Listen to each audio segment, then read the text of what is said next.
Buenos días a todos, nos da mucho gusto tenerles en casa. Vamos a dar inicio a esta conferencia de prensa, dando lectura, como es costumbre, a un pequeño comunicado de nuestro arzobispado, pero que comienza con un extracto del mensaje del Secretariado Episcopal de América Central, que recién hemos tenido una asamblea. Toda esta semana fue de reflexión. Dice así: comunicado del Arzobispado de San Salvador. Aquí la citación, que es precisamente sobre el cuidado de la casa común y la minería. La conservación de la biodiversidad y los recursos naturales es fundamental, dado que la región cuenta con una rica diversidad biológica que es vital tanto para la cultura local como para la economía, turismo ecológico, agricultura sostenida, etc. Reconocemos que el deterioro ambiental y la explotación minera en nuestra región están afectando gravemente a nuestros pueblos y a la creación de Dios. Las comunidades, especialmente las más vulnerables, sufren los efectos devastadores de esta crisis ecológica. Como Iglesia reafirmamos nuestro compromiso con el cuidado de la casa común, tal como lo expresa el Papa Francisco en la Laudato Si. Hacemos un llamado urgente a los gobiernos para que adopten las políticas responsables y sostenibles que respeten la dignidad de los pueblos y la casa común, y que no permitan la explotación minera, ya que es necesario priorizar la vida humana y el medio ambiente sobre los intereses económicos que perpetúan el daño social y ecológico. Hasta aquí la citación, mensaje del Secretariado Episcopal de América Central del 29 de noviembre de 2024. Y continúa nuestro comunicado. Y ante las últimas declaraciones vertidas por las autoridades del país sobre reactivar la minería metálica, que implica la derogación de la ley contra la minería, que el pueblo salvadoreño logró que se aprobara en marzo del año 2017, como Iglesia pedimos a las autoridades de nuestro país lo siguiente. Primero, considerar que la prohibición de actividades de exploración, extracción, explotación y procesamiento, ya sea a cielo abierto o subterráneo, del oro y otros minerales, fue y continúa siendo una muestra del valor primario que el pueblo salvadoreño ha dado al derecho a la vida y a la salud, no solo de las personas, sino también de los animales y las plantas. Fue una victoria del pueblo y no de partidos políticos o de ideologías. O sea, la consecución de esa ley fue una victoria del pueblo salvadoreño. Segundo, que la situación precaria de la tierra y los recursos de nuestro país, provocado por la sobreexplotación de dichos recursos, por su expoliación y por el descuido a que han sido sometidos, no soportaría una nueva expoliación minera, ya que aumentaría su desforestación, erosión, pérdida del suelo fértil y, lo más grave, la contaminación del agua y el aire, causando muerte y enfermedades de manera irreversible en gran parte de nuestra población, sobre todo en nuestros hermanos más pobres. los habitantes más cercanos de esas regiones. Tercero, que nuestro pueblo, ya vulnerable por la victimización a la que ha sido sometido por los grandes capitales nacionales e internacionales, sería ahora revictimizado, y de la peor forma, ya que la contaminación con cianuro, mercurio y otros tóxicos letales agudizaría los problemas de salud y muerte prematura de manera irreversible. Si ya por la contaminación del agua causada principalmente por los pesticidas, buena parte de nuestro pueblo sufre la insuficiencia renal, sería aún mucho peor el sufrimiento por el grave daño a los demás órganos vitales. Esperamos que nuestras autoridades recapaciten y no deroguen la ley que prohíbe la minería, protegiendo la salud y la vida de nuestro pueblo. Que Dios nos ilumine para encontrar caminos de desarrollo económico sin detrimento de la vida y la salud de nuestro pueblo, del pueblo salvadoreño. San Salvador, 1 de diciembre de 2024. Firma este servidor. Este es nuestro comunicado que se los hemos entregado ya a ustedes y nos ponemos a su disposición para las preguntas que quieran hacernos. Con mucho gusto trataremos de contestar. La primera pregunta corresponde a Carla Araniva, de Canal 12. Buenos días, monseñor. Mi pregunta va orientada hacia otro tema. Quisiera conocer su evaluación de cómo va a finalizar el 2024 en temas económicos, cómo lo evalúan usted. Bueno, nosotros no tenemos, sinceramente, organismos de medición de estos aspectos. Nuestro trabajo es pastoral. Ojalá más adelante tuviéramos organismos que pudieran hacer estas mediciones, pero yo creo que lo que todo el mundo ve, y es también la apreciación de este servidor con toda la gente de a pie, digamos, de la calle, entre los que me cuento yo y los escucho, platico con ellos, hay satisfacción, hay alegría al ver que la violencia ha sido controlada, diríamos, y que esto ayuda sin duda alguna a la economía, porque ahora las personas que tenían que estar dando lo que se llama renta, que no es el término apropiado, pero así se decía constantemente, esa extorsión propiamente dicha, pues ya no la hay, y las personas pueden comenzar sus pequeños negocios, e incluso los grandes negocios también, las empresas, tengo entendido que también pagaban extorsiones y que ahora ya no lo hay. Todo eso es una mejora para la economía. Sin embargo, hace falta mucho que hacer. Es una necesidad, es la principal preocupación del pueblo, que haya un desarrollo económico equitativo y que venga a mejorar la condición, sobre todo de los más pobres, de los más vulnerables.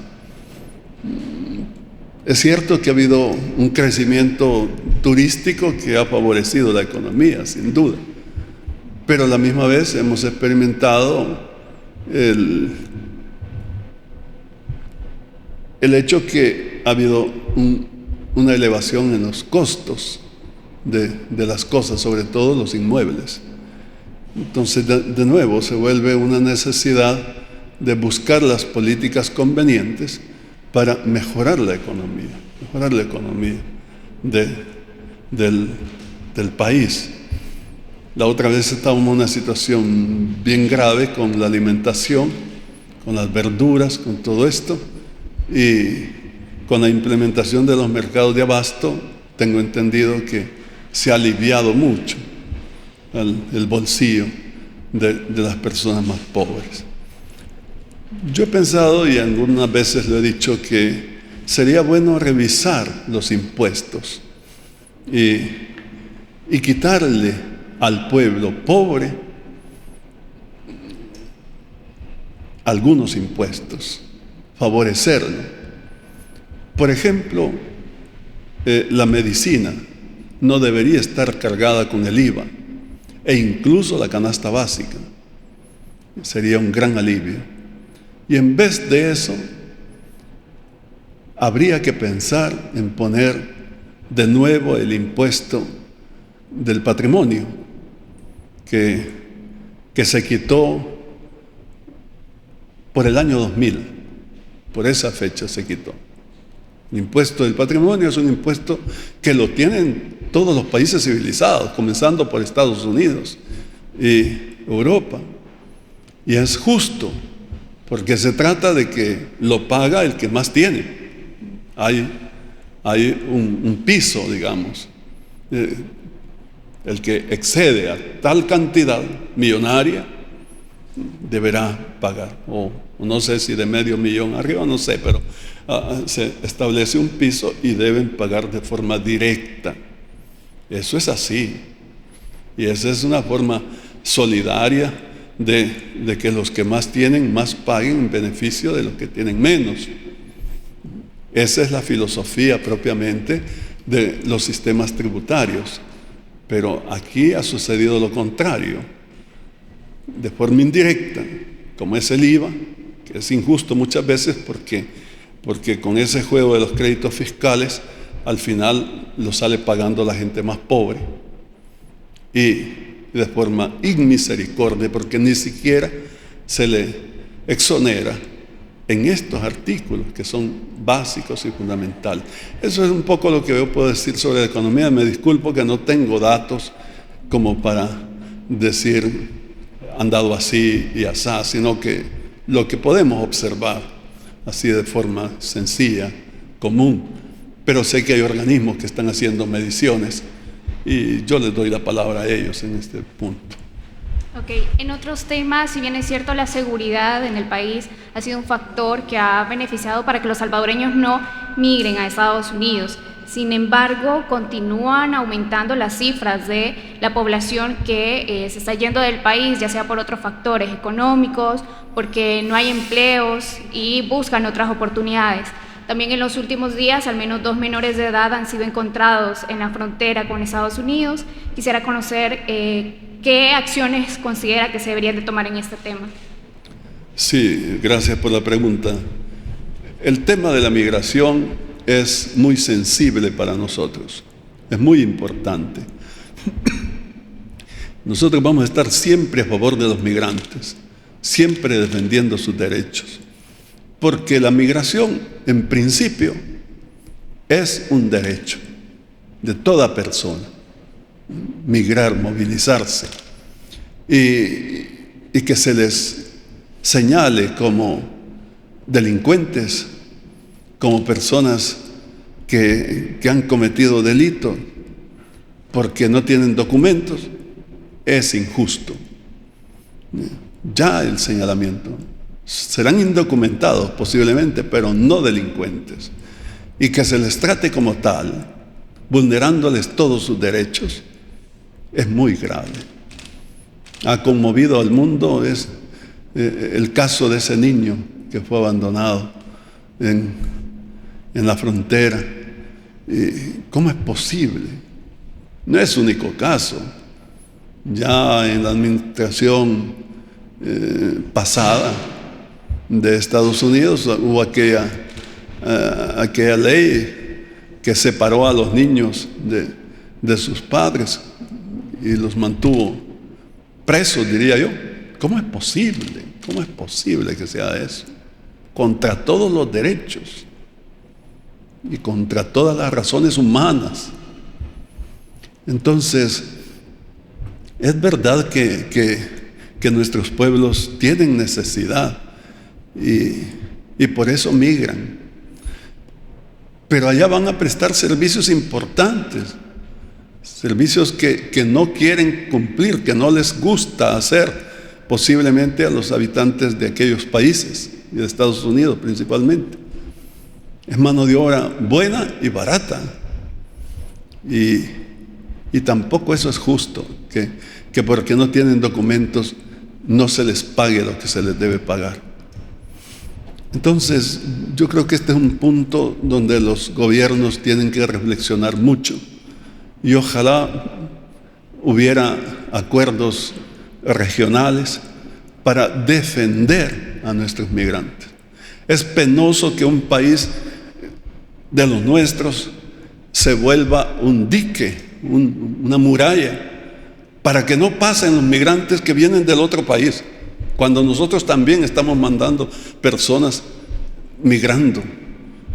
Y esa es la cadena que se va haciendo de muros. ¿Cómo es posible? ¿Cómo es posible? Hay que reflexionar mucho y ojalá se busquen las políticas convenientes y que también la economía del propio lugar mejore, porque nuestra gente no quiere irse para otros países. Todos estamos contentos de ser salvadoreños y de vivir aquí. Si alguien se ve forzado a salir, es porque no encuentra formas de salir adelante aquí. Si se desarrollan los lugares de estas personas, no migrarían. Sería bueno que ahora el gobierno priorice esas zonas que han estado sometidas por la violencia, empobrecidas y que han sufrido tanto. Ahora deberían ser las zonas que más despegue económico tengan. Y esto es así también por una cuestión natural de que quien sufre está en mejor condición para sobresalir. Habría que apoyar a esos niños, a esos jóvenes, para que estudien y a las personas adultas para que trabajen. Y ojalá cada vez la migración sea menos. Tengo entendido que ha disminuido en nuestro país. Ojalá que siga disminuyendo y que lleguemos a un momento en el que no tengamos que salir. Pero para mientras, debe ser protegido. Cada migrante tiene que ser protegido en sus derechos. Por supuesto que sí. Y nosotros, ya dije, vamos a estar siempre velando por ellos. Muchas gracias. La siguiente pregunta corresponde a Rommel Hernández, de Canal 21. Buenos días, monseñor. Queremos saber su opinión al respecto de que se reduzcan en el proyecto de presupuesto general de la Nación las inversiones en salud y educación. ¿Qué significaría esto de aprobarse el presupuesto así para la población? Sí, gracias por la pregunta. Yo sé que somos un país pobre y que nuestro presupuesto nacional es limitado y que hay que hacer ajustes, que hay que hacer esfuerzos y a veces se ha hablado de políticas de austeridad. Todo eso tiene sentido, pero se debe priorizar algunos puntos que son principales. Y por supuesto, en esto debe estar la salud, la educación. Yo, con todo respeto, estoy de acuerdo con esa posición suya de que no está bien que se le quite a la salud, que se le quite a la educación.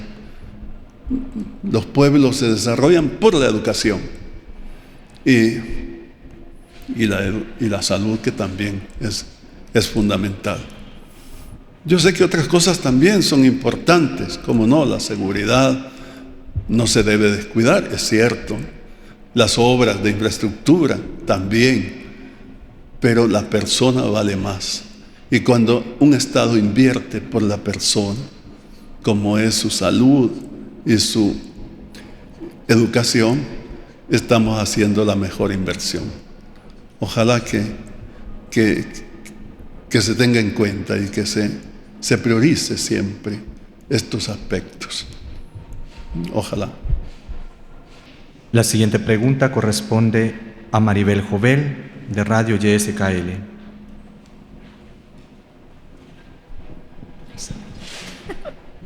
Buenos días, monseñor. Buenos días. Siguiendo con el tema migratorio, ya estamos viendo que el electo presidente Donald Trump ya está dando a conocer parte de su gabinete de gobierno. También hemos visto que el tema migratorio va a ser un poco más endurecido. Hemos visto que los funcionarios de nuestro país, pues, como que pasan por alto, ¿verdad?, el tema migratorio. Desde su opinión, ¿qué acciones deben de buscar las autoridades para hacer cabildeos con el gobierno de Estados Unidos? Aunque se dice que tiene mejoras comunicacionales y relaciones, pero no se está reflejando en la comunidad migrante en los Estados Unidos. La realidad ya es otra. Entonces, desde su opinión, ¿qué acciones deberían de hacer? Sí, le agradezco su pregunta, pero yo prácticamente repetiría lo que dije hace un momento, de que se busquen las políticas, se busquen las formas de apoyar a los migrantes. Ahora, en cuanto al nuevo gobierno que va a tomar posesión en Estados Unidos, yo no querría adelantarme a hacer juicios, porque si todavía no lo tenemos, si esas políticas todavía no se implementan, pues falta que ver que se implementen. No sé cómo decir que tenemos que ser objetivos. No podemos en base a supuestos actuar. A veces el discurso de propaganda de los candidatos es de una forma y ya los hechos son distintos. Y parece ser que este tema de los migrantes ha sido, no solo hoy, sino que ya de buen tiempo atrás, un caballito de batalla en las elecciones, sobre todo presidenciales. Nos han ofrecido, si este gobierno gana, por ejemplo, en el caso de Obama, ofreció que se iba a obtener la reforma integral migratoria, o sea, lo que se estaba pidiendo, se iba a normalizar, etc. No lo hizo, y era un compromiso. Pero él siempre se manifestó a favor de los migrantes, todo su discurso de campaña. Y al final expulsó más gente que el gobierno anterior. Y creo que lo mismo ha pasado con este gobierno recién pasado, o mejor, en el que estamos todavía, que ha salido expulsando más migrantes que el anterior. Entonces parecería que lo que se dice no siempre corresponde a los hechos. Yo no me aventuraría a hacer juicios por adelantado, pero eso no significa que los gobiernos estén, por supuesto, previendo ya. Eso sí, tienen que estar atentos, y no solo diseñando las políticas, que al fin y al cabo me parece que sea el partido que sea, más o menos actúan igual. El discurso, como ya dije, es distinto, pero los hechos vienen siendo más o menos iguales. Siempre son disposiciones en contra de nuestros hermanos migrantes, por desdicha. Si hubieran promesas, esas no se cumplen. Y si han habido amenazas, pues posiblemente esas sí se cumplen, tristemente. Yo siempre digo que pidamos al Señor, porque el Señor es bueno y es justo, y Él ha sido migrante. Acordémonos cómo desde pequeño tuvo que migrar con el niño Dios, con San José y la Virgen a Egipto, y no en forma serena, sino perseguidos por la espada de Herodes, perseguidos a muerte. Entonces, el Señor que tenga misericordia y que nos ayude, que acompañe a nuestros migrantes, pero por supuesto que nuestros gobiernos tienen que hacer todo lo posible. y el pueblo estará siempre agradecido por el esfuerzo que se haga en beneficio de los migrantes. Y ojalá, repito, que los pueblos que reciben los migrantes les respeten sus derechos. No es justo que se les trate como criminales, que se les atropelle y que se les vulnere sus derechos. No es justo. Eso es lo que yo puedo decir. Muchas gracias por su pregunta. La siguiente pregunta corresponde a Carlos Chávez, de la Noticia SB. Buenos días, monseñor. Buenos días. Quizá mi pregunta podría ser un poquito controversial. El hecho es de que hace unos días el ex director de Medicina Legal, Fortín Magaña, manifestaba en una entrevista, quizás no uso la palabra que él dijo por respeto también, de que por qué no tenía una postura clara, prácticamente lo decía, o más fuerte o más contundente frente a las decisiones que estaba tomando el gobierno. ¿Cuál es su posición frente a esto, monseñor? A mí las críticas que me quieran hacer, claro que a nadie le gusta, ¿verdad? Que lo ofendan, que lo critiquen, pero no le doy yo mayor importancia, no respondo a las críticas. Yo lo que le puedo decir es lo que he expresado en varias ocasiones, que nuestra posición es con el pueblo. No estamos en oposición al gobierno o a los gobiernos o a los partidos o unidos con los partidos de oposición o favoreciendo o a ver cómo dañamos al otro. No. Respetamos la participación de cada uno y sus luchas partidarias, etcétera. Está bien, siempre y cuando se hagan en el marco democrático, justo, excelente. Nosotros defendemos al pueblo, esa es la posición nuestra,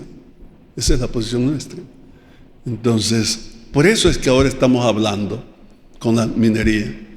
No nos interesa, sinceramente, hacer crítica sobre esto. No es eso. O hacer eco de algo otros tal vez que han criticado al gobierno y por tener esta pretensión, digamos, este proyecto.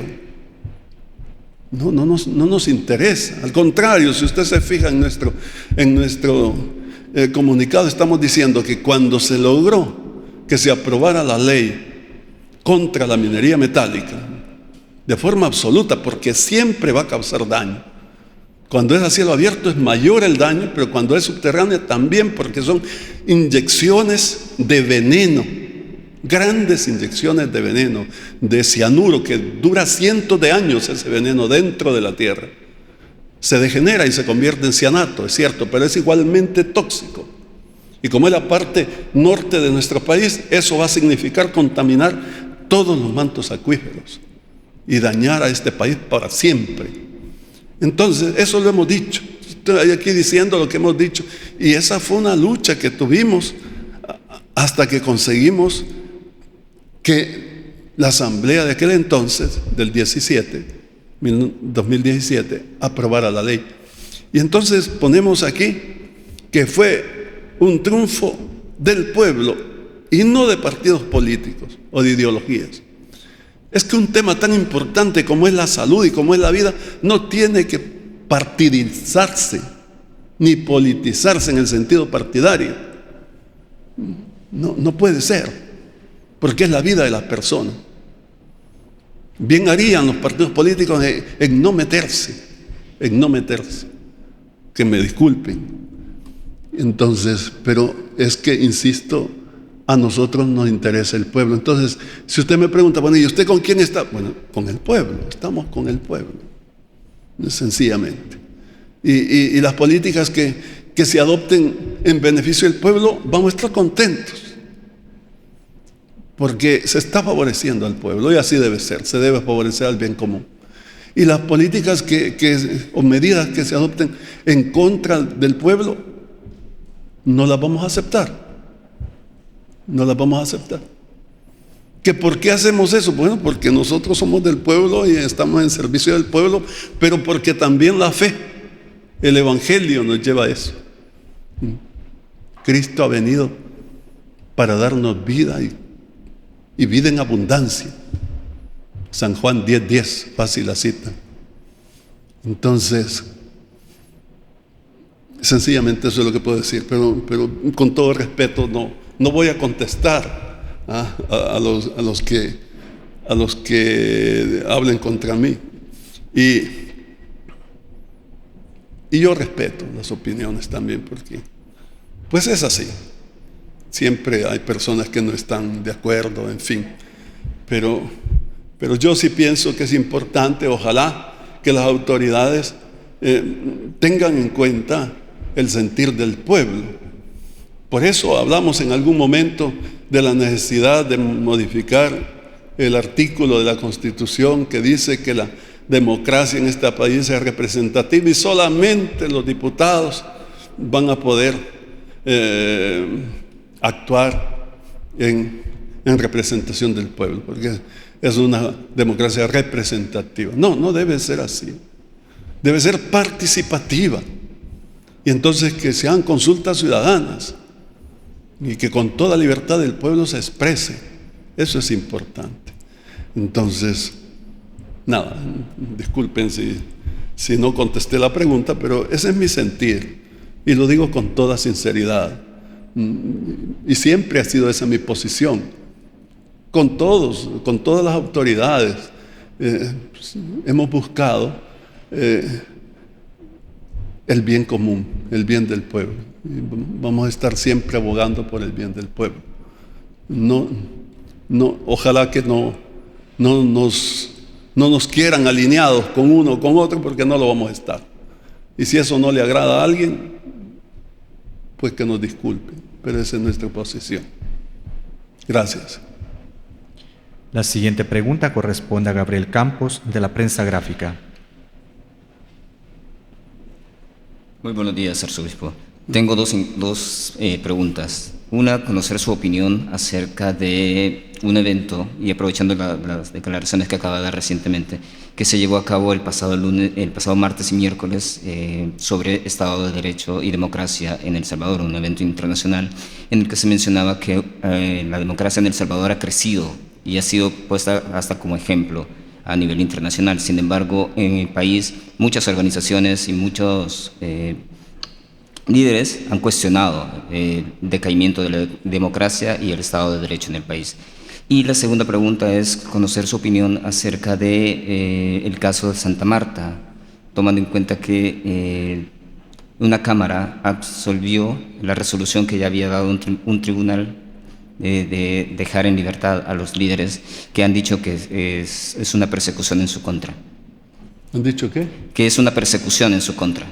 De líderes ambientalistas que habían hablado acerca de una posibilidad de explotación minera en El Salvador. Sí. Vea, sobre la primera pregunta,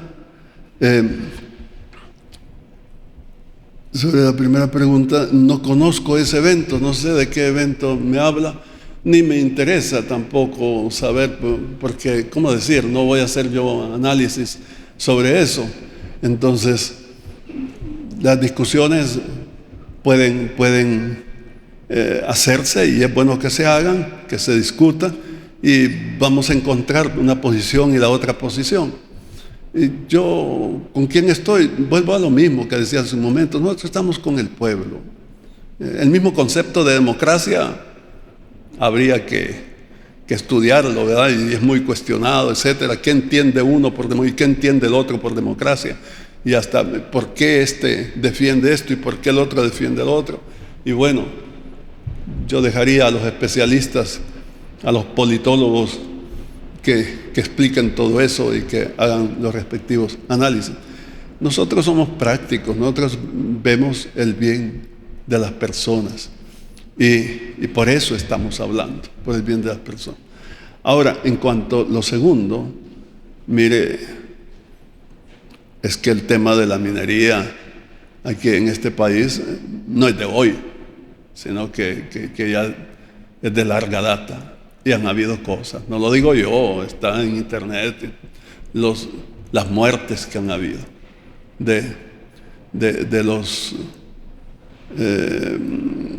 defensores del medio ambiente en Cabañas, incluyendo una señora embarazada.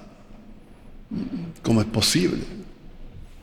Y si usted dice, ¿y qué pasó? ¿Dónde está? ¿Esos casos han sido juzgados?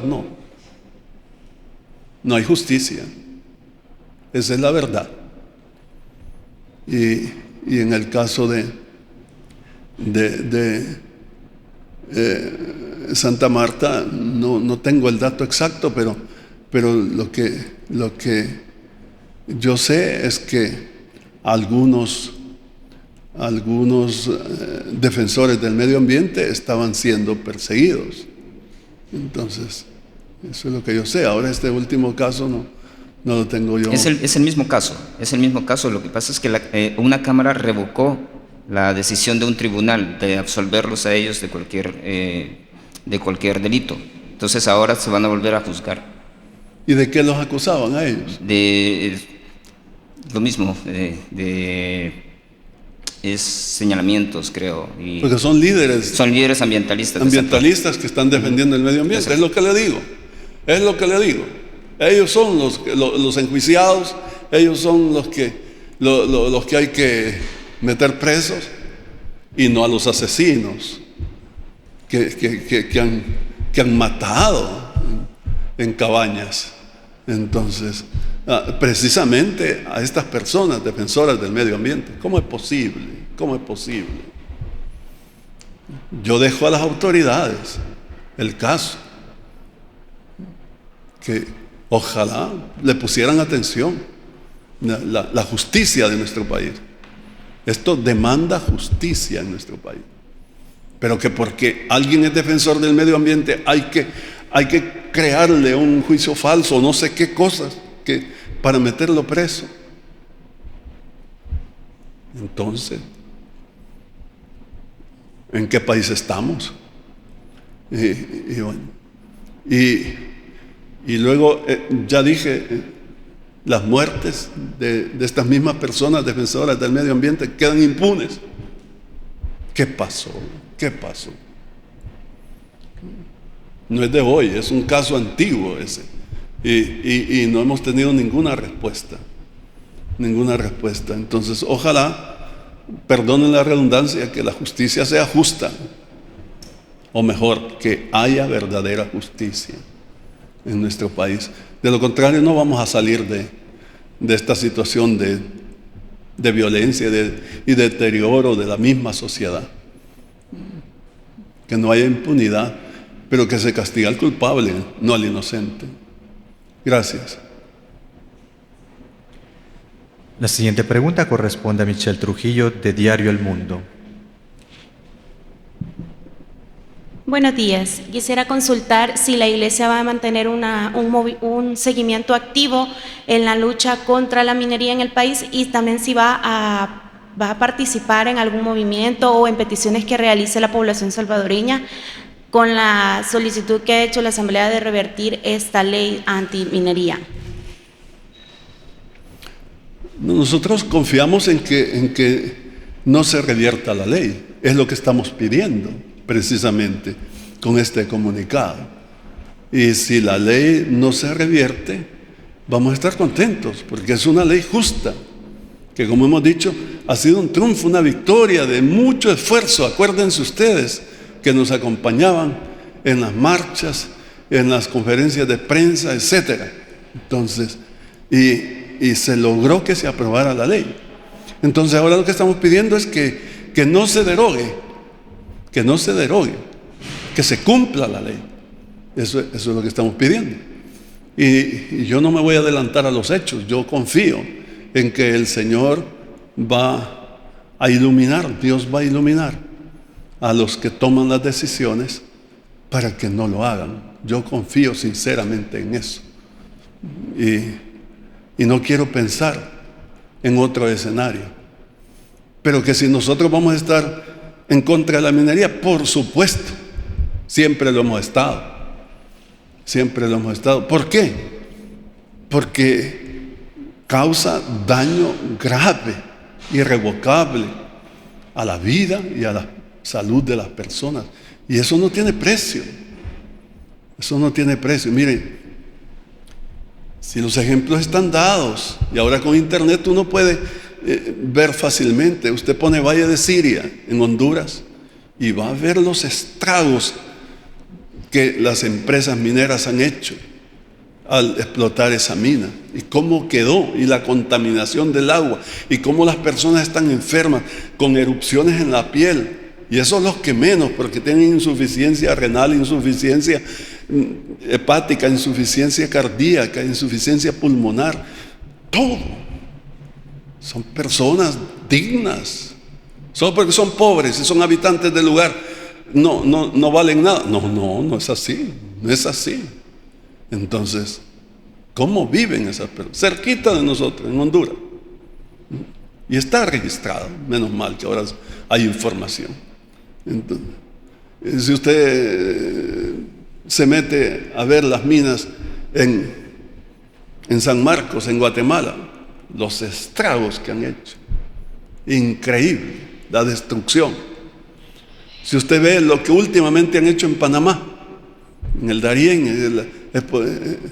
y las explotaciones de las minas, dan miedo.